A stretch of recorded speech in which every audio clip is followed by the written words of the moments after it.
Hello, this is Krystal and thank you for joining me for this week's First Chapter Friday. Today I will be reading from the beginning of Evie Wood's The Lost Bookshop. Prologue. The rainy streets of Dublin on a cold winter's day were no place for a young boy to dawdle, unless that very same boy had his nose pressed up against the window of the most fascinating bookshop. Lights twinkled inside and the colorful covers called to him, promising stories of adventure and escape. The window was packed with novelties and trinkets. Miniature hot air balloons almost reached the ceiling, while music boxes with mechanical birds and carousels twirled and chimed within. The lady inside spotted him and waved him in.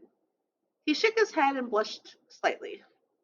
"I'll be late for school," he mouthed through the glass. She nodded and smiled. She seemed friendly enough. "Just for a minute," he said, having fought the urge to go inside for all of 3 seconds. "A minute it is." She was behind the counter, taking more books out of a big cardboard box. She glanced over at his untucked shirt, his mop of hair that had managed to evade a comb for quite some time, and mismatched socks. She smiled to herself. Opaline's bookshop was a magnet for little boys and girls. "What class are you in?" "Third class in St. Ignatius," he replied, craning his neck to look up at the wooden airplane suspended mid-flight from the vaulted ceiling. "And do you like it?" He scoffed at the thought. She left him leafing through an old book of magic tricks, but it wasn't long until he approached her desk and began looking at the stationery. "You can help if you like. I'm sending out invitations to a book launch." He shrugged and began mimicking the way she folded the letters and stuffed them into the envelopes, with a little too much enthusiasm. He wrinkled his nose with the effort, changing the constellation of freckles that spread out to his cheeks. "What does opaline mean?"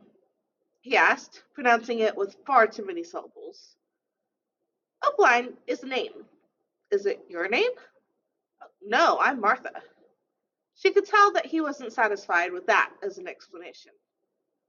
"I can tell you a story about her, if you like." She didn't like school very much either. "Or rules." "Or doing what she's told," he suggested. "Oh, she especially did like that." Martha smiled conspiratorially. "Here, you finish jamming those letters into envelopes, and I'll make us some tea.